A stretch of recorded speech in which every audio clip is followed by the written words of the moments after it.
Hello there. Hello there. At last, where have you been? I find your lack of faith disturbing. Master Skywalker, there are too many of them. What are we going to do? This is where the fun begins. Hello, everybody. This is Jedi Eternal Star Wars podcast. This is episode 58. I'm your co-host today, Braxton Taylor, here alongside Andrew, the Betrayer. Bowen. Hello, everybody. No, not doing this And against me. welcome to... I just want to say, I throw this out there, I just really disappointed that Andrew values his marriage more than he values our friendship. It breaks my heart. As those of you who listened to us last week know, Braxton is the proud owner of a new bachelor pad. And so, you guys would most likely think that the co-host of his Star Wars podcast would be invited to the first... Which he was. The first party that he's going to have. Yeah. And lo and behold, he has this party planned. And then he asks me, if I'm busy.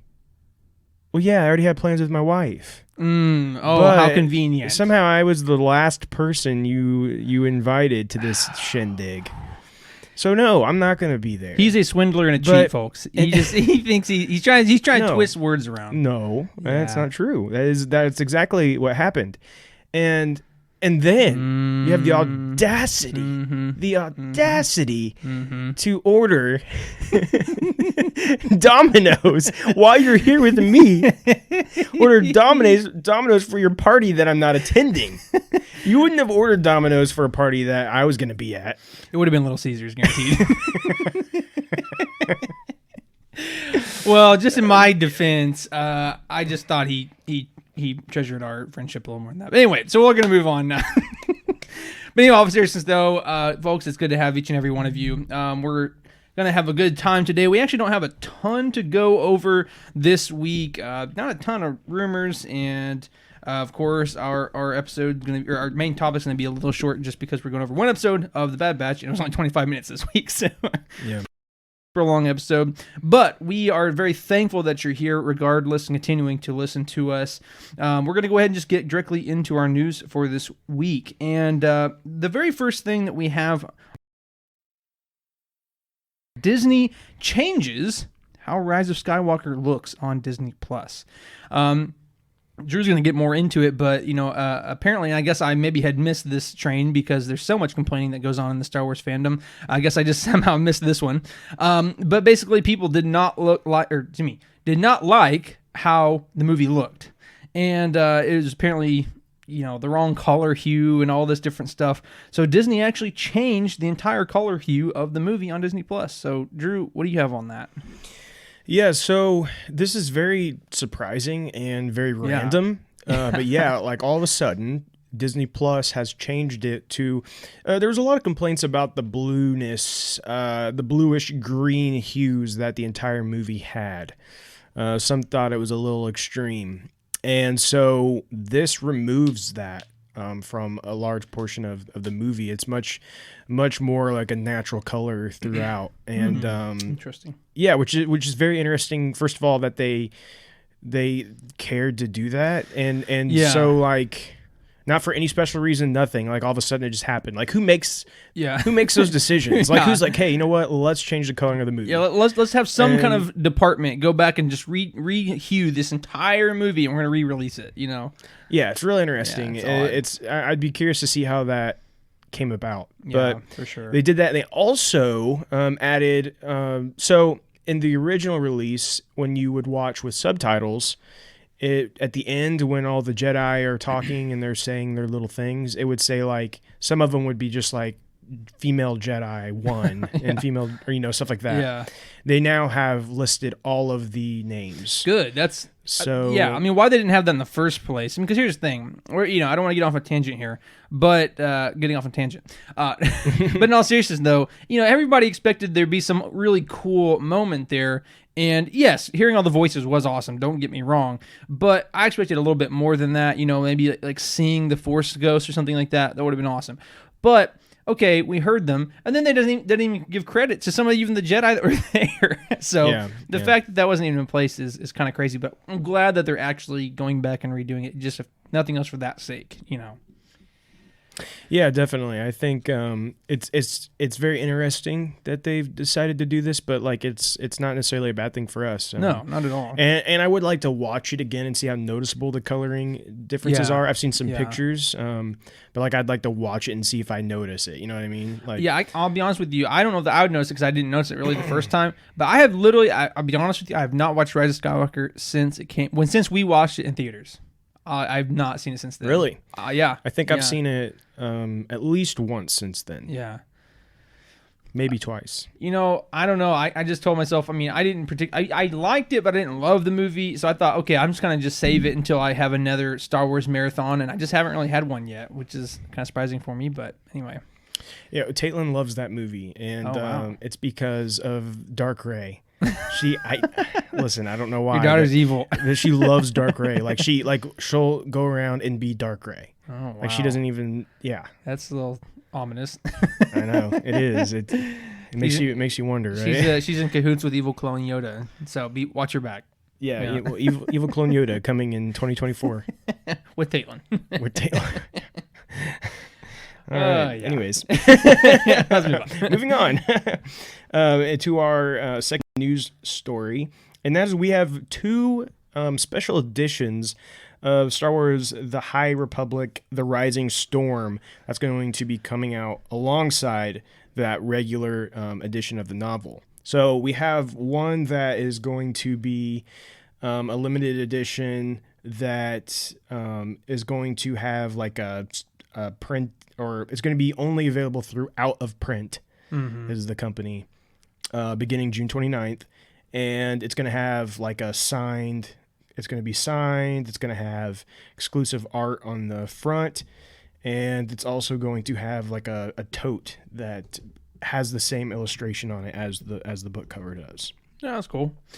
Yeah, and it's pretty cool. It shows Stellan Gaios, and he's like twirling his lightsaber in like a circle, and so it's, I don't know if you have a picture of it or not, but then like he's also holding a green lightsaber as well. So he's like using his lightsaber and he's like spinning it, but then he's also holding a green lightsaber, and I can't tell if we should know whose lightsaber that is or not. I think he normally only has the blue one, which again, his blue lightsaber is awesome, but. Yeah, I'm looking at a picture of it now. It is pretty sweet. Yeah, and we know, I don't know how to say it. Star Wars books, they love throwing out special edition books. Stuff like, what was it? Yeah. Thrawn or Chaos Rising, I think it was. It had the blue pages, and that was a big deal. Everybody wanted that real bad and stuff. Yeah. So it is always really cool when they have new special editions like that. Like you and I had the great privilege of getting Master and Apprentice and that like super rare. What was it? Star Wars. Celebration only version. So awesome. So that was a great achievement. If you all haven't heard that story, which I think we told it at least one time on this podcast, but if you'd like to hear our crazy adventures in Star Wars Celebration in 2019, how we got that book, we'd love to tell you, but we don't want to take up too much time with that. Yeah, and so also the other edition is a Target exclusive edition. Whoa! So if you go to Target and pick up the High Republic, you can get this version of it. It's going to have an exclusive cover, which is it's like 4 different Jedi from the High Republic, and they're like holding up their lightsabers in the air, and they're in their like ceremony robes. So it's a pretty cool picture. It's got the Hellhound in the background as well. I don't remember I don't think that's actually what they're called. I don't remember what they're called. I am not looking at the picture. I wouldn't know off the top of my head. And then it also has a poster inside of it. I'm not super sure what the poster is. I know I've seen what it was, but I don't remember it anymore. But anyways, so you can get that from Target. If you want something a little more unique, you can get it from there. Very cool, very cool. And like I said, if you always want some special edition stuff, they'll usually come out with some stuff like that, and it's always cool to have, So let's go ahead and move on to our final news piece for the week, and that is another High Republic news piece here, and that is High Republic Trail of Shadows is headed to Marvel Comics. Like I said, is this the second or third comic installment? So this will be... This will be the third or fourth because we have the first one, just the main one that continues. Right. We have the Adventures one, which is like the younger audience. Right. More towards Okay. a I forgot audience. about that one. Yeah. Then we have this, which is going to be what they're calling a mini series. But then we're also, I think, maybe getting another mini series that maybe has already been announced. Interesting. I know there's like a graphic novel that's coming. So there's some different stuff out there. But this one is being called a mystery thriller. And it's going to follow a strange and deadly mystery unfolding at the Republic Fair. So, again, this is going to be dealing with events that are going on around this Republic Fair, which we know is like the entirety of the second wave of books are all dealing with those events. Kind of like how the first wave of books dealt with the Great Disaster. Right. So everything in this wave is dealing with that. And so it looks to me like we're going to be getting some new Jedi in this, some that I've never heard of. So that should be cool. But yeah, like, we're just getting more and more stuff out of the High Republic, and it seems to be coming at a pretty fast rate. And so I'm okay with that. I say give us as much as they want to give us, and that's fine by me. Right. So, I mean, you can't go wrong with getting a lot of Star Wars content. I mean, come on. But they are saying that they're remaining tight-lipped on the narrative of this, since it won't hit shelves until summer, including The Rising Storm. But they are saying that a lot of these stories, and especially this one, are going to expose the cracks and splinters in the mighty foundation built by the Jedi. Ooh. So yeah, very interesting. Yeah, like I said, there's a lot of really cool storytelling happening in the High Republic, and like I said, there's just so much more to go. So if you're at all interested in the books or the comics, of course, we got some really cool stuff coming out for those of you who are interested. All right, so that is going to conclude our news for the week, and then we have our rumors, which is actually just one rumor because we really didn't have much to talk about. So our single rumor for this week is that a Star Wars leak hints at multiple seasons of the Book of Boba Fett. That's really interesting because although I am not against that at all, I would love to see as much Boba Fett as possible. Personally, I was kind of under the presumption that the Book of Boba Fett would be pretty short. I mean, like when I say short, I'm just saying like maybe it's just one season, not like multiple seasons. Again, not that I don't want that, but I thought, okay,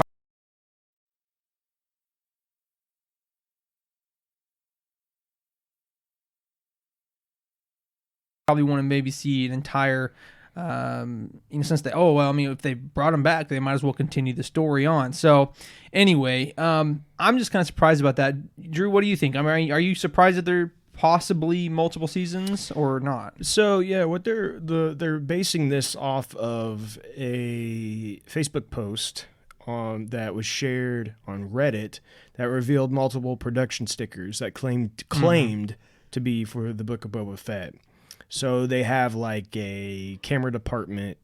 They have the legacy effects creature crew, ad department, blah, blah, blah, which is a very common thing, right? Like the different teams will have like their own special little thing to kind of memorialize it. And we know that these do appear to be real because we saw Tamir Morrison at a fan event, and he was wearing a jacket with one of these same creature crew stickers. Interesting. So the reason that this could potentially mean something is because these have the Book of Boba Fett season 1 on them. So they say season 1 on it. So I mean, if there's only one season, then why would they? Why would you need to illustrate to that? say that? Yeah. So interesting. That is where this is coming from, and that's what has caused the speculation. Now, I think we were on the same page. We were kind of assuming this was going to be kind of like a one-off or mini-series or event series or whatever you want to call it, limited series. They have so many different like names for these kind of things, but Right. we know we assume Kenobi, or actually we know Kenobi is going to be a one-season thing. I think they're Right. calling it a limited series, maybe. Yeah. I don't know, something. Yeah, we need a glossary of all these terms. Yeah, right. So with that being said, like I think we were on the same page. We thought that the Book of Boba Fett was going to follow in that same path. Mm-hmm. But now it's kind of looking like maybe not. Yeah, which is again, it is surprising. Now, again, I'm not against it. I would not be against seeing more of Boba Fett, of course, but it is just a little bit surprising, I'd say. And I think if this ends up being what, I mean, so the speculation is that this might possibly deal with not just current events in Star Wars with like the Mandalorian timeline, but potentially even before that, and following him in different time periods of his life, which is why they're calling it the book, right? That's like kind of been the speculation of the series. So if that truly is the case, and we do see more than just this current time we're seeing, or the latest that we've seen of him, then yeah, I mean, I guess you could have more than one season, right? You could. You could tell a lot of stories with Boba Fett. You could stretch it out as much as you want. Now, again, would it be necessary to go with more than one season? I mean, I don't know that it would be necessary. But you could, though. You definitely could. You could, yeah. I mean, with Clone Wars, I mean, there is a lot of filler in Clone Wars because, like, they could just stretch it out as much as they want, right? And I think that, I mean, again, they have the potential to do this with Book of Boba Fett, because not only do they have plenty of time between the time of Mandalorian and, let's just say, episode 7 of the saga, right? They have plenty of time to deal with it there. But again, if they want to go back in time, and then there's so much they could do there too. So yeah, you know what I think would be good for this? I think what would be cool is like, let's do the Book of Boba Fett, and let's make it multiple seasons. Mm-hmm. But let's do like 4 episodes. But then make those episodes like 2 hours long each. Oh. Okay. Yeah. So you get like a meatier, longer story. Yeah. Like each one dealing with a certain part of his life or something like that. Yeah, but like make them a little more substantial, right? Yeah. But then, it only lasts a month.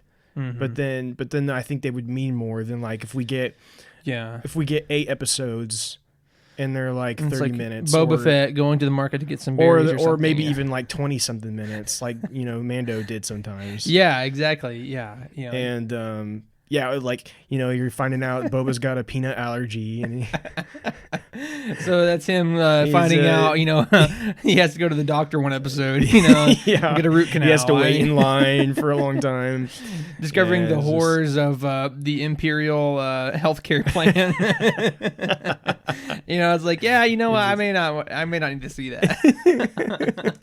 No, I completely. I'm on the same boat as you. I mean, how do I say this? Less is more with this, as long as they do less right. You know what I'm saying? Yeah. That sounds very confusing, but I'm saying, like, if they can do a lot less, then they could just do one season. But at the same time, as long as that one season is full, jam-packed of good action, good storytelling, and it really fulfills that character, then I'm good. Because I would rather have that than 7 seasons, and again, we get him going to the market to buy some berries or whatever, and some episodes like, no, who cares about that? It's Boba Fett, That's why I look at it. And I kind of think, like, this is the path Kenobi's going, in a sense. Like, it's what? I think they've confirmed 6 episodes. Yeah, they're supposed to be an hour long each, right? Yeah, I think. So that's like a 6-hour movie. And I think that's the right call for Kenobi.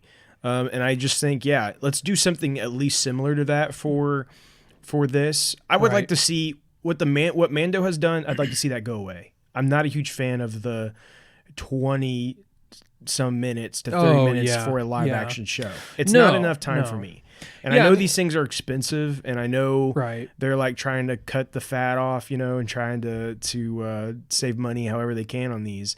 But like, come on, let's make these substantial, and let's cut this like 25-minute junk out of here for a 100%. Sure, for an animated show, fine, but like for the And now like the flagship of Star Wars media. At this Why are we point. getting 20-minute episodes? Yeah, that's got to stop, right? No, and that's exactly what I was about to say too. I'm like, yeah, it's fine if Bad Batch has a 25-minute episode. Yeah. Now, I mean, I don't want that, but it is fine if that type of medium has it. But you're right, like something that's live action, and again, the flagship of this brand now, it needs to be more substantial than what it has been. So again, with Boba Fett coming back, and he's such a huge character in the old and new generations, I think they really need to have that considered, right? And they need to be considering that. So what, again, kind of reeling back into the rumor, whether it is one season or multiple seasons, I think that's something they really need to focus on. So usually when they have multiple seasons, it means that it's not going to be like that.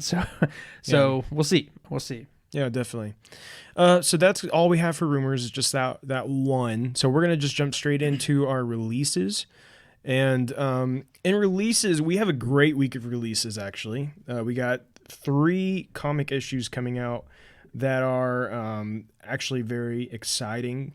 We have the first of the War of the Bounty Hunters, okay? So it's the very first one is finally coming out. We've had lots of preludes up to this point, but this is the very first issue of it, War of the Bounty Hunters. Most Wanted is the title for that one. I would encourage you guys to check this out. Let's find out what this is, and then next episode we'll kind of talk about that first issue and kind of get an idea of where that's going. So if you want to kind of be in the know with that, go ahead and pick up that issue on June 2nd. And then the High Republic, its mainline comic, is getting an issue, as well as Star Wars High Republic Adventures. Both of them also are getting new issues on June 2nd. So we have all 3 of those on Wednesday, June 2nd. And then we have, of course, the next episode of Bad Batch, episode 6, will be on Friday. Awesome. So yeah, a lot of good stuff coming out this week. So those of you who like that weekly content, of course, you're getting some good stuff. So yeah. All righty then. Let's get into our Q&A for the week. As some of you, well, most of you may know by this point, we like to go ahead and ask each and every one of you each week to ask us about any kind of questions, any topics, anything that you would like us to talk about. And you guys have been very faithful to do that every week, and we're so very thankful for that. Of course, we're pulling Very thankful. a few questions from the queue, and we have some from this week as well. So let's go ahead and get right into it. So this week's first question comes from JB himself, who says, after recently revisiting Star Wars Rebels, as we know, Kanan and Hera have a serious thing for each other, and it progresses right up until Season 4. My question is, Jedi are not supposed to form connections of that nature due to the emotion leading to the dark side. So, did Kanan sacrifice himself like he did to save everyone, knowing that he could never actually be with Hera properly? Personally, I would like to think so. What are your thoughts? And on a side note, that episode had the waterworks welling up. Very powerful. So, yeah, right off the bat, I was just, on that last comment, absolutely. I actually didn't watch Rebels for a long time because I tried to get into it the first season, and then, classic mistake, right? You never judge a show by its first season, or specifically by its first 5 to 10 episodes, because usually it's not that great. But personally, I absolutely abhorred the art style. I did not like it. Didn't like how the lightsabers worked. And again, at first Rebels was definitely a kids show, but man, as it got going and stuff like that, and especially as we got to season 4, into season 4, when this happens, man, it was powerful, and it was really emotional. It really got me attached to the character of Kanan. So your question was basically, do you think that Kanan sacrificed himself in the way he did because he didn't think that he could be with Hera, and maybe, and you didn't say this, but I'm kind of alluding to, I thought he was alluding to the fact that maybe he thought, hey, if I continue doing this, I'll be led to the dark side. So, let me say here, personally, I think that's definitely possible, right? Obviously, we don't know what his true reasoning was. Now, I would just say this right at the bat. I mean, at the end of the day, as we see in that episode, it was either he sacrificed himself and he died, or he didn't sacrifice himself and potentially everybody died. So, I mean, the obvious kind of just straight, right off the rip answer would just be, well, he sacrificed himself so that everybody could get away, including the person he loves, which is Hera. But could it be that he sacrificed himself because he knew that he couldn't truly be with Hera? And I think that's definitely possible. I will just say this, though. The whole, you can't really be with other people romantically because it could lead to the dark side. I'm not going to say that it's not a part of the Jedi way, but I do know that as we have seen in the prequel era, a lot of the beliefs of the Jedi were pretty antiquated. Well, not antiquated necessarily, but dogmatic, right? A lot of the things that they believed wasn't totally true, right?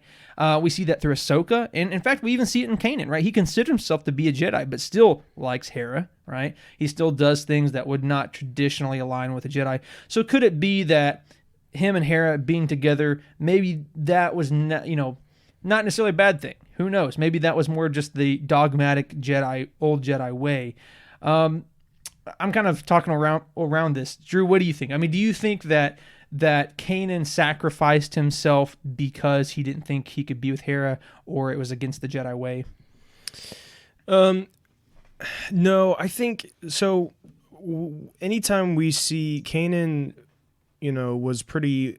I think Kanan and Hera had a pretty close relationship, and they admitted their love to each other, and I think that Kanan was completely okay with that. I don't think he was worried about.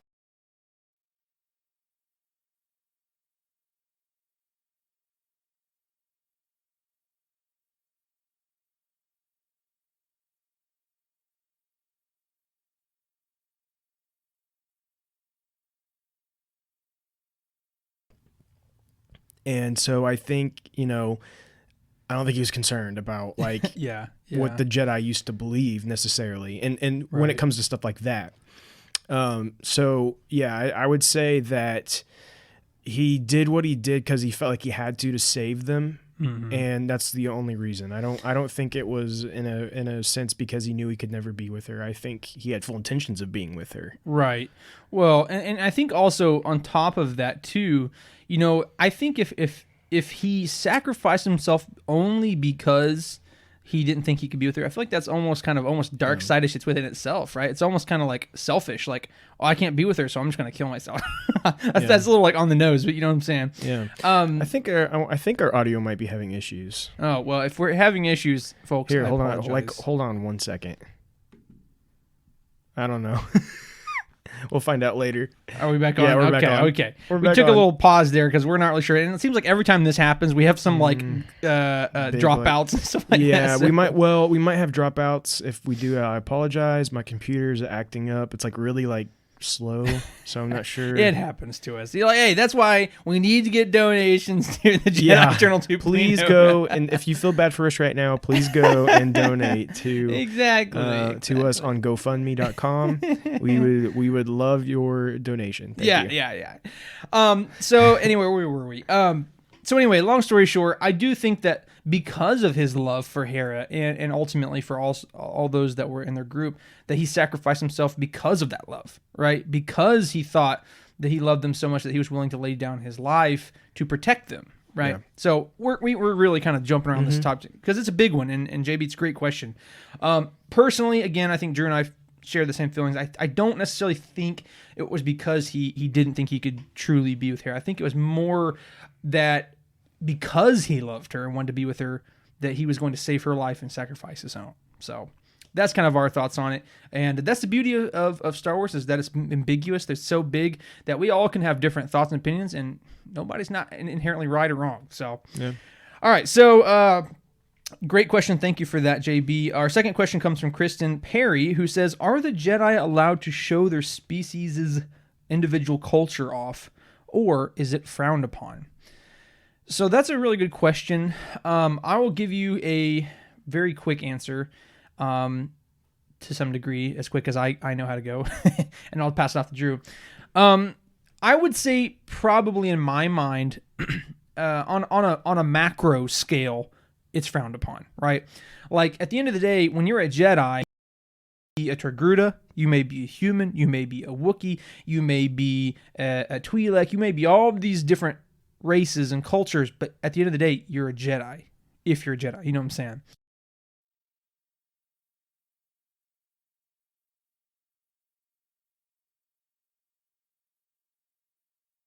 specific cultural practices that they practice within the Jedi, religion or whatever you want to call it, right?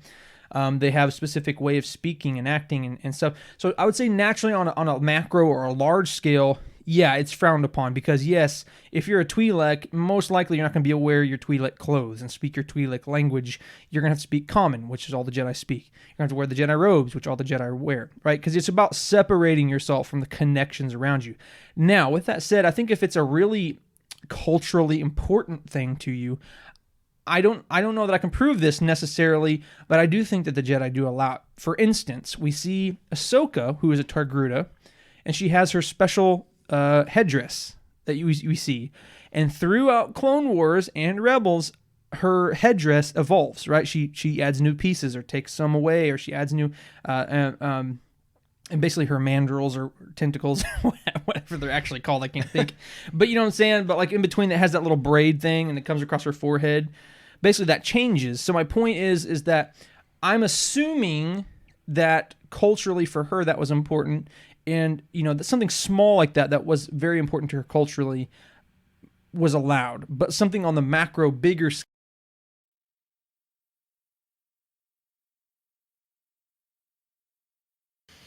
So I think you're right for prequel era. I'm with you on that. But what we now have seen through the High Republic is that they could show more of their cultural kind of like in their lightsaber designs. They can be very like, for example, I want to call him Lobaka. It's not Lobaka. That's Legends. It's Legends.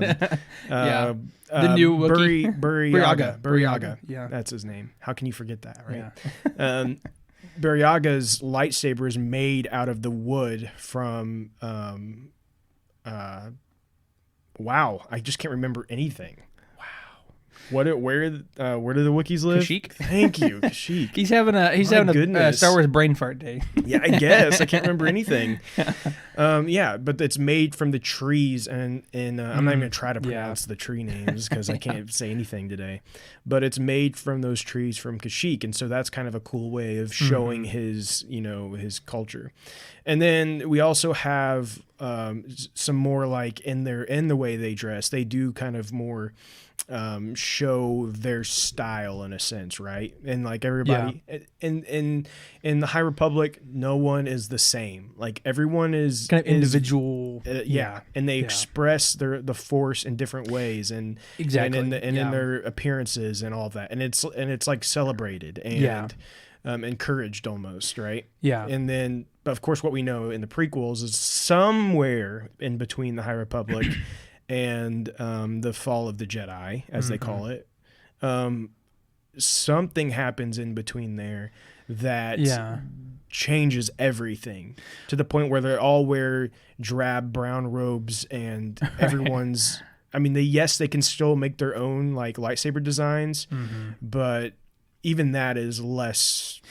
Right, and that's kind of when I said, like, like on the micro scale, like the little headdress or the way you design your, like, small things you can do. And I think actually, hopefully, they're going to touch on that on the end side of the High Republic. That whatever happens, right? Right. Whether the Sith Lords rise up or whatever enemy happens, like eventually the Jedi realize, like, oh, we need to be more centralized and we need to be more structured and da da da da. And this is kind of going off on a little.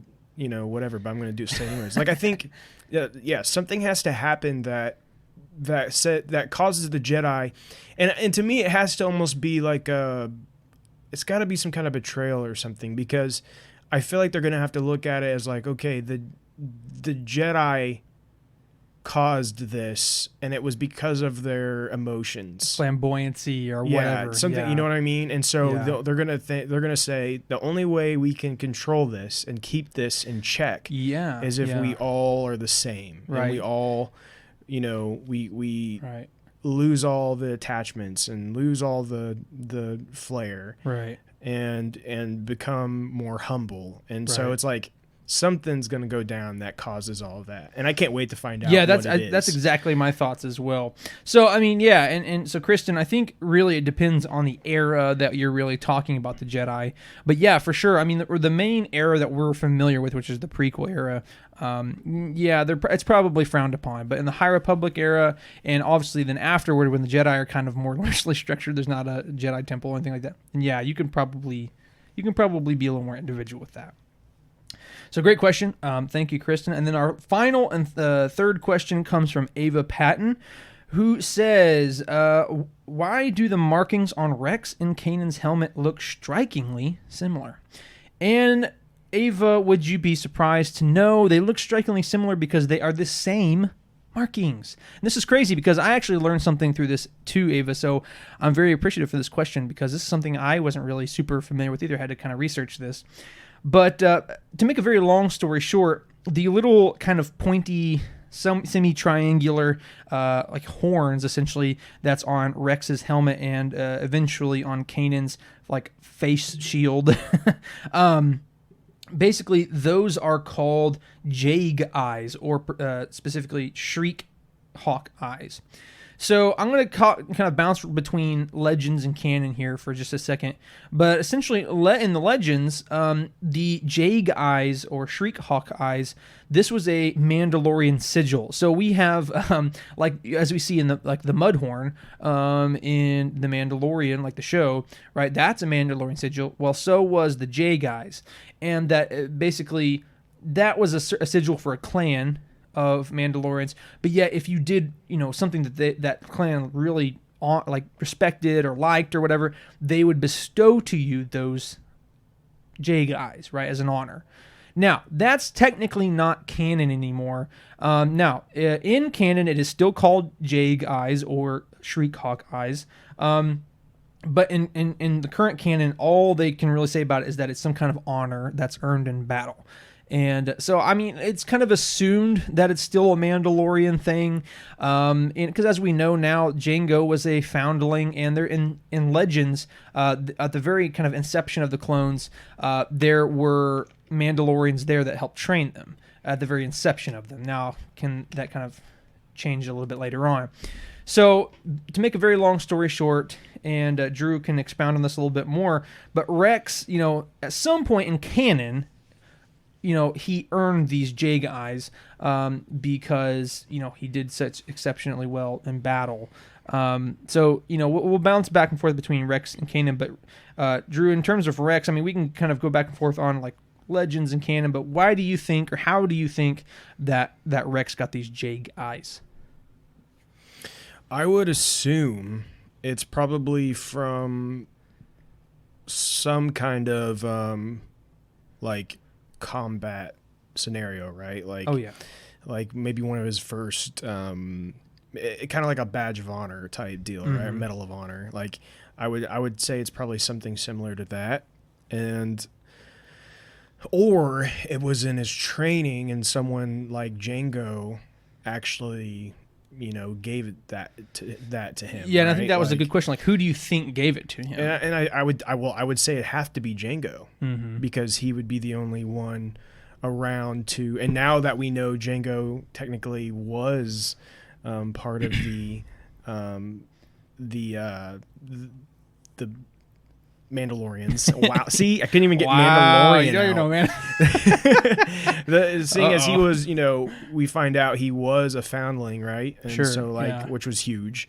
And so with that being said, yeah, I think it would have to be him, right? Yeah. You'd have to be the one that gave Rex this, because I don't think the anyone from Camino would just give it to him. Like it'd have to be some kind of high honor, right? Yeah, and in current canon, the only Mandalorian that we know of that was there was Jango. So it would have to pretty much be him. Now, like I said, in Legends, like I said, at the inception of the clones, that there were other Mandalorians there. And, if that were the case, then yeah, they could probably give it to him, but we don't know. I don't think that was the case for in canon now. And I think it doesn't, nothing has shown us that really makes it appear that Jango was like super involved other than donating, Exactly. But he had to have been. I would assume he had to have been part of the initial right like training process, right? And that's kind of what that's kind of way I thought of it. Basically, because if you go back to Attack of the Clones, you see that the young ones, that's Boba's age in Attack of the Clones, they're at these little computers and they have these little headsets on and they're like downloading information. Yeah. What I imagine is that the inception, at the very beginning, basically Jango fought and they recorded him fighting and took in like his brain waves, probably like what his thoughts were and how his brain was functioning as he fought and stuff. And then that later on, that information was kind of like injected into the clones, right? Like it was like projected into their brains to some degree. Now I'm just saying that completely hypothetically, I don't know. But I would say that later on, that information was kind of just passed along electronically to the clones. So the fact of the matter is it is interesting to see him getting these J guys, because unless Rex was like one of the very first clones, when would he have gotten them? That's a very interesting question. Yeah. So I guess the answer for that is we really don't know for a fact in canon. At least we've researched it and we really don't know where he gets them. Now, even the more wild answer is for Kanan, right? How does Kanan get them? So up to this point, before he gets them, right, he hates clones pretty much, right? Because he blames the clones on his master's death and all these things. And of course, we see him meet up with Rex and they have their little moment where they're like about to kill each other, and he can't stand them and da-da-da-da. And of course their relationship grows over time. So eventually, and this is, Andrew and I talked about this, is just kind of our consensus that we came up with, is that eventually he starts to get a liking to Rex and realizes that not all clones are bad, it's just their programming. And that so when he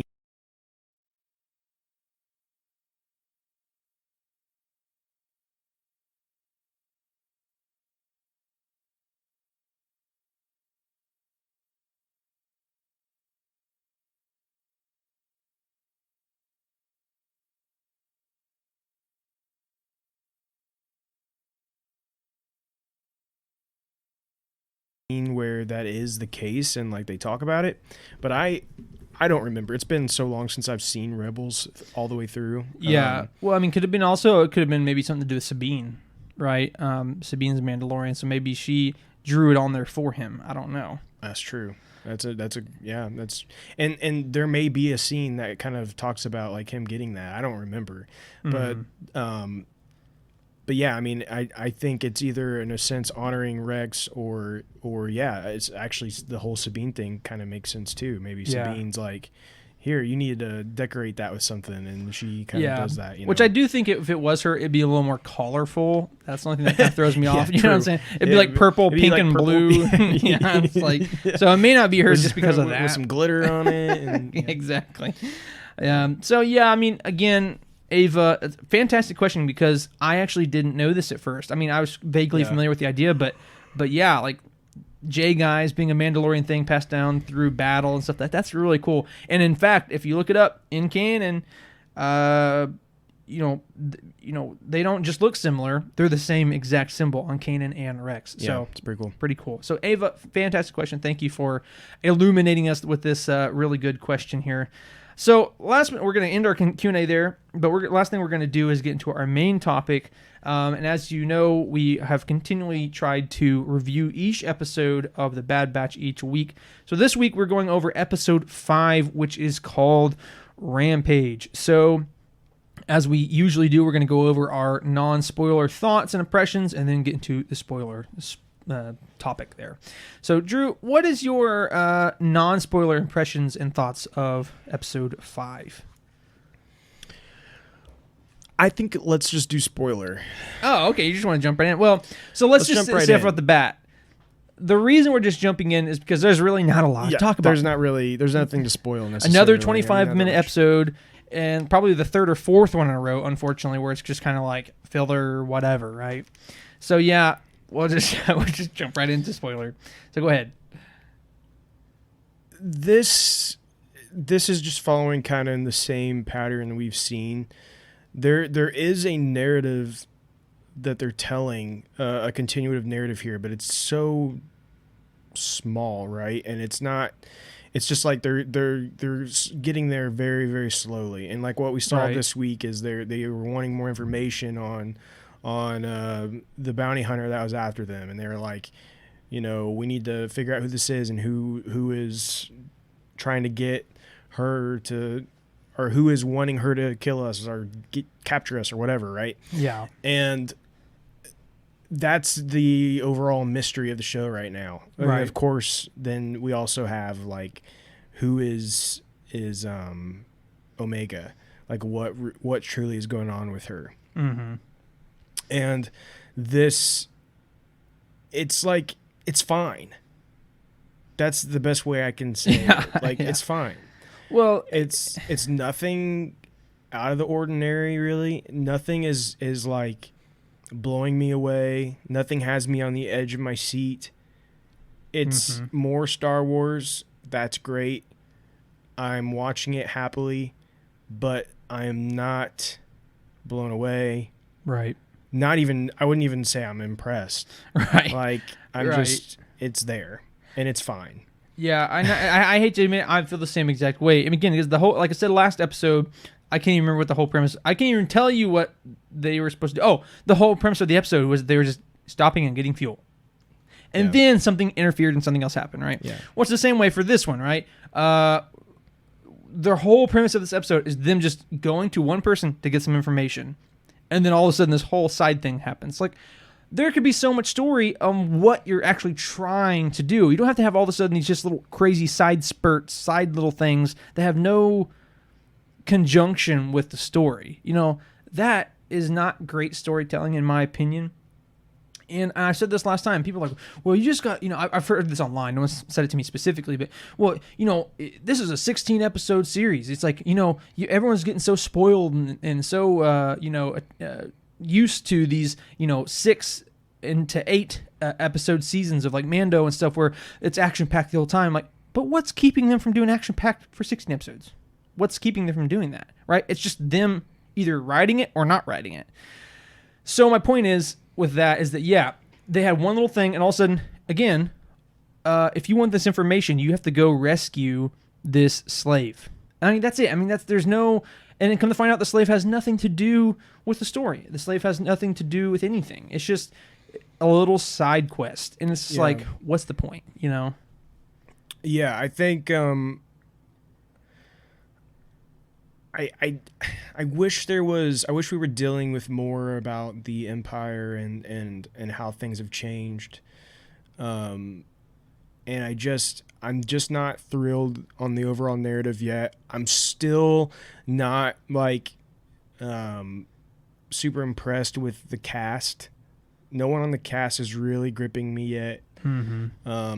But yeah, we do have a lot more episodes of this. And chances are there going to be some really good episodes in between now and episode 16? Yeah. Yeah, sure. I would say there are going to be some that's really going to hook us, right? Yeah. But is this show the next Clone Wars? Yeah.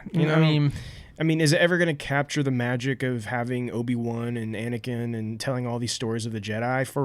And let me be very clear. When I say all that, I'm talking about for someone like you and me, right? Right. What we care about in Star Wars, and that has that plays a big part of it. Yeah. Here's the thing: as far as like animation goes and all of that, this is top tier stuff. Oh, the yeah. animation's Yeah. great. All of that is fantastic. But it's the actual story content and the characters we're dealing with is just not as interesting to me. Yeah, I as agree. what we had in the Clone Wars. Well, and again, and that's kind of what I mean. It's like Clone Wars carried itself, even when it was filler episodes, with nostalgia and connection to pre-existing characters, right? Watching R2-D2 and C-3PO go getting berries from the market is pretty stupid. But yeah, at the end of the day, I'm still watching C-3PO and R2-D2, which is very beloved characters, right? I think at the end of the day, if you're going to have a show with characters that are not familiar, that are new, you don't have, it sounds bad for me to say this, right? I'm just going to say it and forgive myself later, right? You don't have the right to create filler with characters that we don't care about, right? Now, you have the right because you're making the show and I'm paying to watch it. But at the end of the day, though, you see what I'm saying? It's like you haven't earned the ability to have me care about that character enough to, okay, it's filler, but I care enough about this character to watch it. Okay, look, perfect example. Season 2, Episode 1 of Mandalorian. That whole episode was filler. But that was the most amazing filler I've ever seen in my entire stinking life because it was action-packed, it was jam-packed, and at the end of the day, they revealed one of our favorite characters in the whole world, which is Boba Fett, and he's apparently not dead anymore. Well, again, nostalgia and pre-existing characters that we already care about allowed for that filler to be amazing, plus with great action and great direction and all that stuff like that. So again, I'm getting kind of derailed here, but Drew and I are kind of on the same page. Is like if you're going to have filler, it needs to be about characters that we already care about. If you're going to be these new characters that you're trying to introduce to us for basically the first time, there's no room for filler. So I don't know. Do you have anything else to say about that, Drew? What about that Muchi though? That Muchi, bro. There's things I could say. I refrain, but well, so yeah, we got this might be one of the first glimpses of a baby Rancor, right? Yeah, like I don't know if we've ever seen a baby Rancor before. And it's Muchi, and this was definitely for me my favorite part of the episode is having Muchi in there and watching Muchi, and which then ends in a ridiculous scene of Muchi and Wrecker having a fist fight to the point of they're both so exhausted they can't go anymore, and they like so fall ridiculous. And like Muchi like falls asleep, and then Wrecker's like Wrecker like falls on top of him and just like patting him on the shoulder. It's so dumb because they had a fist fight for so long that they So anyways, it's so dumb. You're right. It was and is my favorite part of the episode. Now I have to admit, like the whole Muchi part of the episode was the greatest part and the biggest letdown at the same time too. Yeah. Now, what I mean by that is it was the best part because it was fun, it was awesome. We'd never seen a baby Rancor before. It's really cool, and it was fun to watch him fight everybody. But at the end of the episode, we see who wants him? Jabba wants him. A baby Rancor. Basically is going to Jabba at the end of the Clone Wars, many years before we see him again or see a Rancor again at Jabba's palace in Return of the Jedi. Oh, is this the same Rancor? So it must be Muchi, right? It must be the same one. No. It's not. Well, at least in current canon, it should not be. It shouldn't be, because Muchi is a female. And I don't remember what the name of the one is. Patricia. Something like that. That is a male. It's a male Rancor in what are you doing over there? I'm trying to remember his name. Is it like Patricia or Patriza or I don't remember what it is. Something like that. But it's a male Rancor that we see in Return of the Jedi. Mm-hmm. Now, what has said that it's a male Jedi is one of the Aftermath novels. Yeah, true. So they could retcon if they wanted. Well, and I was going to say, clearly we have seen within the Bad Batch, they have already retconned a pretty big thing, which is how Depa Billaba and Kanan, Depa Billaba dies and Kanan escapes. That was already canonized, and they changed that. Yeah.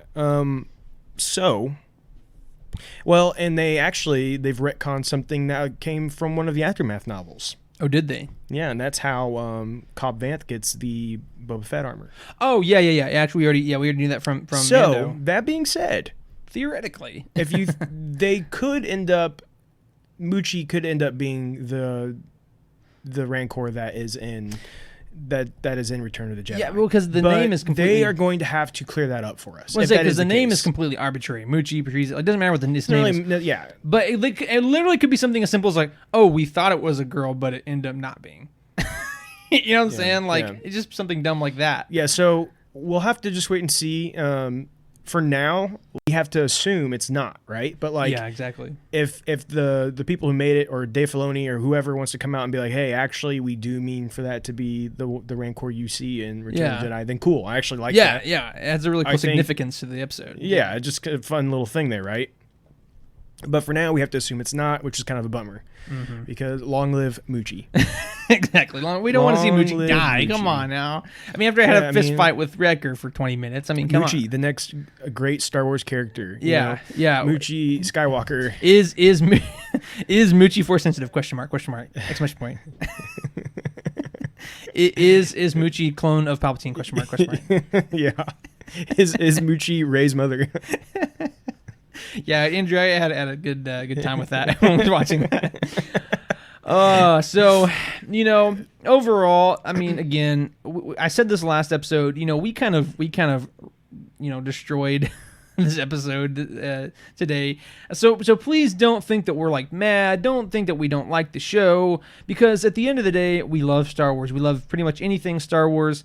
And this is Star Wars. This is going to a lot of familiar places, or having a lot of familiar themes. And so, of course, in that nature, just because of that alone, we already like it. Yeah. It's just that, again, we're kind of fine-tooth combing, so to speak, through the episode, and finding the things that, hey, as hardcore Star Wars fans, this is what I wish they could change. This is what... It was nice to see the Gamorreans in this episode. Yeah, it was. And then, of course, oh, wow. I'm pulling a U right now. Oh, my goodness. Jabba's right-hand man. Why can't I think of his name all of a sudden? I can't remember his name either. Wow. So. You're leeching off. I can't remember anyone's names. I'm surprised I pulled out Gamorrean. So yeah, anyway. I can't remember anything. So we do see some familiar characters, and so I mean that part of it is really cool. Of course, Bib Fortuna. Anyway, yeah. So the point is it's cool that we're seeing some of those things tied in, and again, if we are going to have, and this is what I want to tell, like everybody, and to you, Drew, like, and then just kind of as an idea, if we're going to have filler in a new character show, then the filler has to be stuff like that, where we see familiar characters and we get to see cool little like possible Easter eggs of like, oh my goodness, after all these years, that is the Rancor. That's that is the filler that we need to see, not them just going around and doing stuff. Because we don't care about those characters enough at this point to care about them going around doing stuff. I could watch Obi-Wan and Anakin go along and do stuff that's nonsensical to the story because I love the characters. So yeah, at the end of the day, if we're going to have filler with things like the Bad Batch, we're going to need to see some stuff more like we did in this episode. So hey, that's a positive thing. They did some, at the end of the day, kind of sparked my memory, and hey, they did some stuff right on this one. So yeah, so we'll see where it goes from here. Hopefully good places. Yeah, absolutely. But we're going to go ahead and wrap it up. We want to thank everyone so much for the continued support towards the podcast. Please like and follow us on Facebook, Twitter, and Instagram for weekly news, polls, discussions, and more.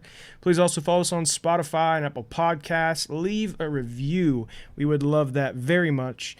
You can also go on our GoFundMe and give us all of your money. Give me your money. You can also check out our merch store at Jedi Eternal. Go buy you a shirt and a hat.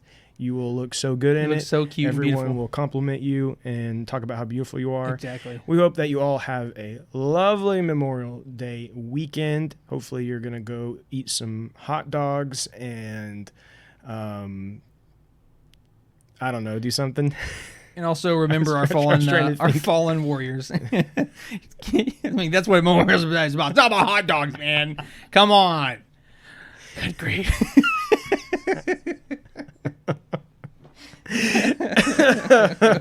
Oh, why are we laughing? Now it sounds even worse. Insensitive. Oh, I really didn't mean. We're gonna have to edit this. Edit this out. No, I'm just kidding. No. Truly though, no, but we do honor our fallen soldiers and thankful for those that are currently in service. Of course, absolutely. But anyways, moving on. Everyone, we love you. But until next time. May the Force be with you, and we thank you for joining the Jedi Eternal. Goodbye. We honor